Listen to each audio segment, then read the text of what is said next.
About to let y'all know how we rep the Cowboys out here in the DMV. Hey, now how they do? Touchdown, rock them boys. Touchdown, DMV. Touchdown, yeah, hey, touchdown all day. Touchdown, how we say touchdown, DMV. Touchdown, about them boys. Touchdown, AB. Touchdown, every day. Touchdown, DMV. Touchdown, yeah, them boys. Touchdown, how we do it. Welcome to the DMV Dallas Cowboys Show. I'm your host, John G. I'm coming to you guys with another special draft edition. As you guys can see in the image, it's the top 5 NFL cornerback prospects. Without any further ado, I'm going to start right here. Number 5, Quentin Rollins out of Miami, Ohio, 5'11", 195. Has a pretty good frame for corner. You guys can see his some of the stats that he got from his Pro Day and Combine. As you can see right here, he's running down the field and he secured an interception there. A couple of things that I noticed from him is he looks like he would be a pretty good zone corner. He actually moves pretty fluent out of his break, and that's actually one of his pros from CBSSports.com. Some of the weaknesses is that, you know, he only had 1 year football experience outside of high school, and it's his first year corner since in 2014 was his first year, so he's pretty raw at the position. But as you can see, you really can't tell here from the footage. He looks like one of those guys that can really bait a quarterback in to making some mistakes. And you know, the Cowboys do have some value for a guy like that because they don't have too many corners that can play zone.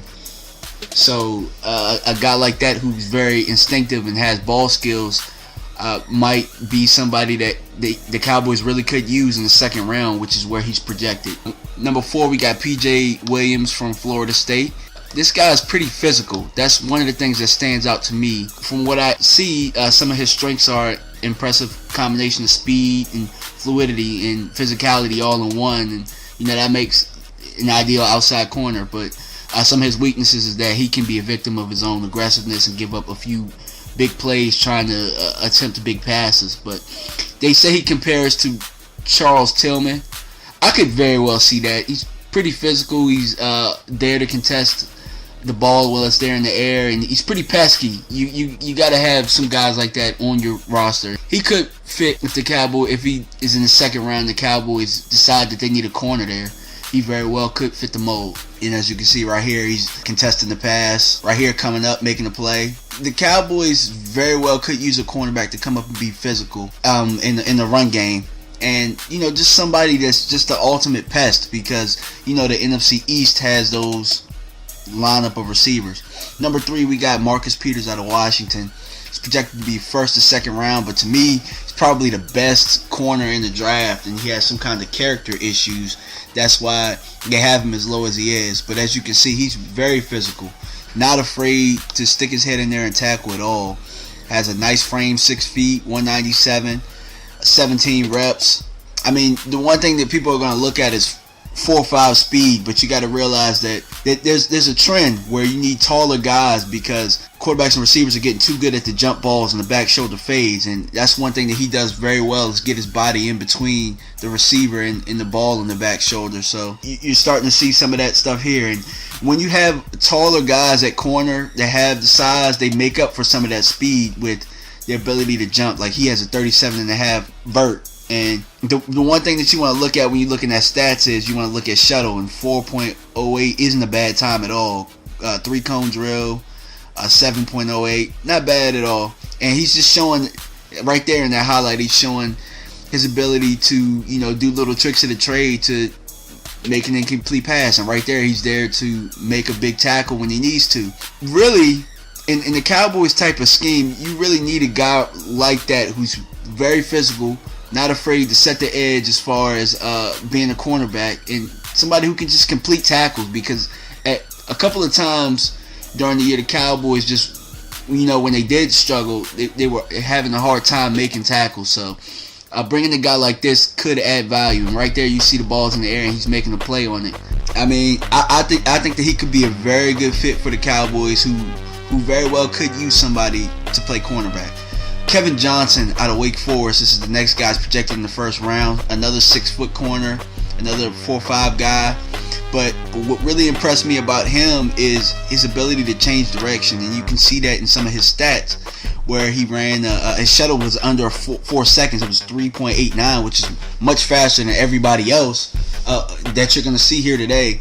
And he just has a knack for the football, it seems, as far as coming out of his break.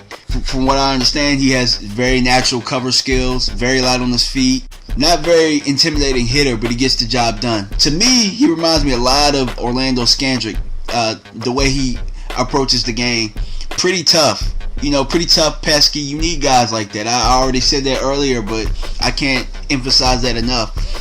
But from what I understand, he shows an over aggressiveness sometimes. He gets burnt on double moves, so you gotta watch out for that. But he has very good height, and he competes very well in jump ball situations, from what I'm reading from CBS Sports. So I mean, the highlights speak for themselves. I urge you guys to not just look at the highlights, but see if you can see some game tape. And there he is, showing how physical he can be. And right here, he's going to show that he can set the edge as the corner. I think that he could very well be a guy, if at 27, the Cowboys very well could take if he drops down that low.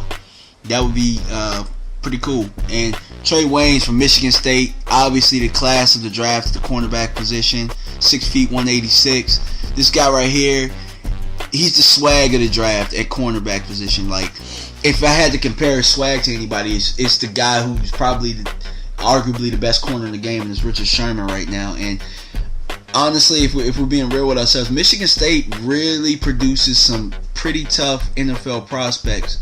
He could fit that mold. I mean, they say, he's pretty strong. They say he has excellent size and length for the position, experience working on an island, and plays with confidence. You need guys like that, because if you can have somebody who can work on an island and just display confidence to make plays, and just like he just did right there, and fly up and just play at a different speed than everybody. I mean, you really could use that on your roster. But from what I hear, from what I've seen, he's thin-limbed in arms and legs. But quite honestly, at cornerback position, I mean, I'm not sure how much that has to play. Like, obviously, you want bigger and stronger corners. But I mean, if he could go ahead and fight off blocks and make plays like that, I'm fine with it, even though the guy got the first down. I mean, really, what you're looking for is guys who can set an attitude on the outside. The Cowboys have lacked that for a long time. So, I mean, obviously, they got him projected to go mid-first round to somebody. But, I mean, if the Cowboys do trade up, he could have some value there. And he could definitely help the Cowboys in that aspect. And there he is right there. Especially when you have guys like Odell Beckham, Victor Cruz coming back off an injury. The Redskins have Deshaun Jackson and Pierre Garçon. You're going to need corners that can contest them and fight them all the way. And Trey Waynes is showing that here on that he's capable of doing that, and he's also capable of making plays in the run game. With that being said, that's my top 5 right there. I urge you guys, like I said, to go ahead and watch all of these guys, because I mean, they all add something different, bring something different to the table. Right now, I want to add a special shout out to those channels that I got the clips from. Check us out on Twitter at DMV Dallas Cowboy. You can see a lot of my postings and stuff on Facebook at Dallas for Life. And that's it. Like and subscribe, and I'm just going to keep trying to bring you guys the best that I can. All right, everybody. Peace.